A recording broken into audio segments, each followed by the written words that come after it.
no capítulo 12,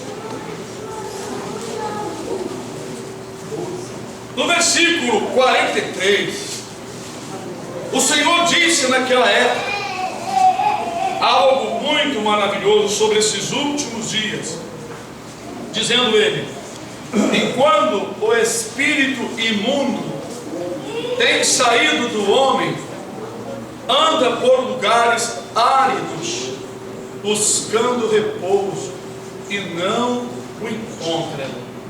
Então diz o espírito maligno: voltarei para a minha casa de onde saí. E voltando, acha desocupada, varrida e adornada. Então vai e leva consigo outros 7 espíritos piores do que ele, e entrando, habitam ali. E são os últimos atos desse homem piores do que os primeiros. Assim acontecerá também a esta geração má. Sentai-vos, irmãos. Eu faço uma pergunta: quem é a geração má?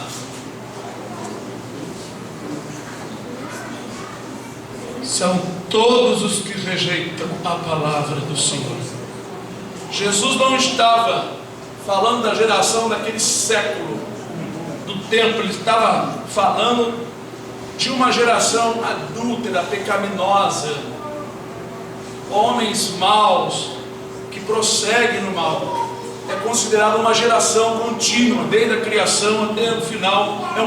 É uma geração de gente má e contínua. Mas o que o Senhor Jesus estava alertando naquela época é de grande importância para nós nesses últimos dias, pois estamos atravessando um momento muito difícil. Muitas coisas colaboraram para que esta geração má seja 7 vezes piores.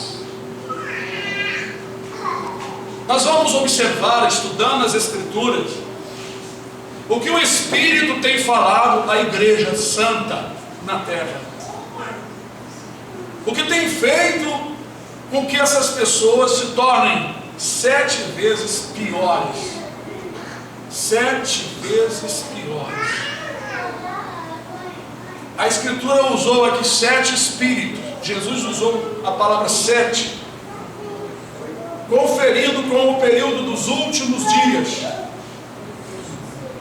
Porque a geração que agora existe de homens maus, ruins, cheios de pecados, concentram em seus corações, concentram em suas mentes, e prestem atenção, o irmão que gosta de entender, de estudar do que eu estou falando. Por que 7 vezes piores? Nós temos 2 sentidos. Demônios tomarão conta das pessoas, vários demônios de uma só pessoa, temos falado sobre isso. Mas as pessoas têm sido preparadas, porque um dia elas foram limpas e varridas, suas casas foram encontradas desocupadas, nem o Espírito Santo estava habitando mais. Irmãos, os homens concentram na sua mente e nos seus corações conhecimentos de todas as épocas em que houve gente sobre a terra, e todo tipo de maldade que eles tiveram acesso e conhecimento, estão praticando tudo num tempo só. Vivemos uma época de extrema corrupção e falta de amor. O que isso tem causado? O que tem feito com que isso venha a acontecer no homem? Irmãos, no início precisou Satanás corromper com a mentira. Depois que a mentira foi lançada, as pessoas aprenderam a mentir, usando a arma do demônio, mentira, tanto para as crianças quanto para as outras pessoas, uma usando para as outras. De lá para cá, cada vez que os demônios ensinaram os seres humanos a pecarem, as novas gerações aprendiam com seus pais, porque foram criadas as leis de Deus, por causa da extrema corrupção. E cada tempo que vai passando, mesmo havendo a lei, os homens maus ficam cada vez piores. Piores porque eles acham normal os pecados cometidos. Por que muitos crentes têm aparecido muito frios e parecido com pessoas lá de fora, sendo criticadas pelos lá de fora? Os lá de fora comparam muitos religiosos com eles, porque não vê mudança. Sabe por quê? Porque os religiosos de alguma religião estão tendo um comportamento em que eles não conseguem divisar, observar a diferença entre o justo e o profano. Consideram coisas erradas como coisas normais, pelo fato de que seus corações não têm mais o amor. Porque quem ama o seu próximo não vai lhe prejudicar nem sequer uma mentirinha, brincadeiras inconvenientes, porque o amor fala muito mais alto do que essas coisas. Porque o amor não folga com a injustiça, mas folga com a verdade, se alegra com a verdade. Quem tem um amor não pratica estas coisas.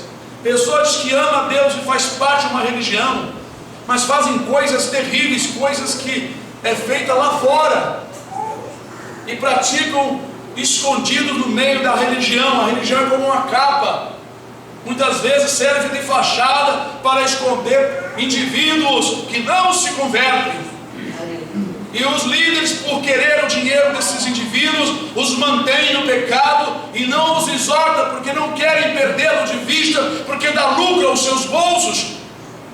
Mas isso não é o amor, porque o amor não folga com a injustiça. Então Jesus disse que um homem liberto um dia, não é? O espírito, o demônio saindo dele, anda por lugares que não encontra descanso, não encontra o que ele gosta. Então ele volta para casa dizendo: vou voltar para minha casa de onde eu saí, e acha ela desocupada. O nosso interior não pode ficar desocupado. O que tem que ter dentro de nós, irmãos? E o Espírito Santo e palavra. Tem que ter sua casa. Vocês são casa. A Bíblia diz que vós sois casas espirituais.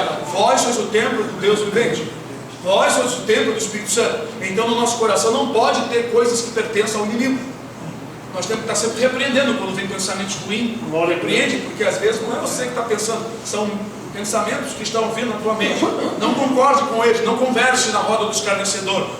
O diabo às vezes se apresenta nas nossas vidas e fica lançando dardos inflamados, pensamentos ruins, e você pensa que é você que está pensando, ou Deus está falando contigo, mas às vezes é o inimigo falando. Precisa ser repreendido em nome do Senhor Jesus. A nossa luta é constante por causa disso. Somos atacados por esses dardos inflamados. Então, irmãos, o homem tem sido preparado para os últimos dias para ser extremamente ruim, mau, pior, perverso, maldoso, sem amor fraterno, sem consideração, sem respeito por seus pais. Até as crianças não são ensinadas a respeitar os pais, culpa dos próprios pais, porque condiciona a criança a responder, a dar palavra dura e não leva um tapão do pai. Quero ver meus filhos, quando eu era pequeno, se respondessem a mim.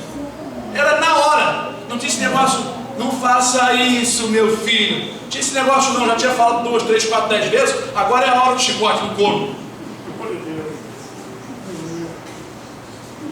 Por mais que algum dos meus filhos esteja fora, ainda mantém um determinado respeito, porque eles foram ensinados assim, e eles têm que ensinar os seus filhos assim, como diz a palavra do Senhor, não como ensina a sociedade. Cada vez que a sociedade interviu no relacionamento familiar, a coisa ficou pior. Quando escreveram lá o livro e a lei para não corrigir as crianças, elas ficaram pior. A criança fala na face do professor: a lei me ampara. Se você fizer isso contra mim e não sei o que, fica citando um monte de coisa. Pronto, ela prevalece no erro. Mas a própria autoridade não se dá conta de que ela usa a lei para prender, a lei para bater dos indivíduos. Tem cada cacetete deste tamanho, dessa grossura, e dói muito. do lar não se pode corrigir, porque algumas famílias corrigiram demasiadamente seus filhos, espancando as crianças, o que verdadeiramente, segundo a palavra de Deus, é crime. Mas isso não justifica nós deixarmos de ensinar nossos filhos o caminho que deve andar. Porque a palavra de Deus nos ensina a corrigir nossos filhos primeiramente com a vara da palavra. Porque a vara da palavra nos consola, diz o Salmo 23. A tua vara e teu cajado me consolam. Na insistência, desobediência, castigo. E por último, uma correção moderada tem que haver. Na própria lei, o Senhor mandava chicotear filhos já grandes com 40 chicotadas menos uma, para a pessoa não errar, porque para a pessoa não desfalecer completamente. Dependendo dos crimes, se os filhos dentro dos lares não obedecessem seus pais, levavam seu juiz e ali aplicava a pena do açoite.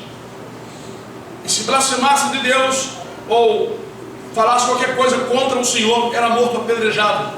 Isso era na lei de Moisés. Deus não era injusto. Ele sabia a medida do pecado, que é gravíssimo. Nós não sabemos. Nós precisamos de provas, mas prova para ir diante de autoridade. Mas Deus vê lá do céu e determina no juízo como será. Porque deles pertence todas as almas. Ele faz o que Ele quer. Ele dá a vida, Ele tira a vida. Ele tira a vida e dá de novo. Ele abre a ferida e fecha a ferida. Ele fecha a ferida e pode abrir de novo. Ele cria um bem para beneficiar. Mas se alguém é irredutível, não se dobra, ele também cria um mal para assolar. Ele tem todo o poder em suas mãos. Não pede licença à autoridade, nem juiz nenhum, e nem a denominação em igreja nenhuma. Porque Ele é o Senhor, dono de todas as coisas. Tudo que Ele quer, Ele faz. Quando os homens se ensoberbecem, Deus entrega de vez em quando um desses grandes para a morte, para que eles venham refletir que de repente alguém morre sem explicação. Porque todos vão passar pelo trânsito da morte. O corpo deixará de existir, ou ficará ausente de Deus. A morte é estar ausente de Deus. Então, irmãos, a extrema corrupção. Sempre houve corrupções, sempre houve pecado. Mas o pecado, nesses últimos dias, as transgressões, a libertinagem, o modo de pensar das pessoas em considerar o pecado como uma coisa tão boa, tão comum, que criam-se lei para defender o pecado. Quão difícil será para nós nos últimos dias, pois não poderemos concordar com leis que determinam que pecados que a Escritura diz que Deus determinou que é pecado, sejam coisas boas para a sociedade. Mas por que eles estão apoiando? Porque muitas autoridades, porque muitas pessoas estão aderindo e se esforçando para criar leis para favorecer os pecados. Pecados que a Escritura condena. Há muitos. Porque eles mesmos já perderam o seu sentimento. Vamos para uma escritura muito importante. Abram em 1 Timóteo.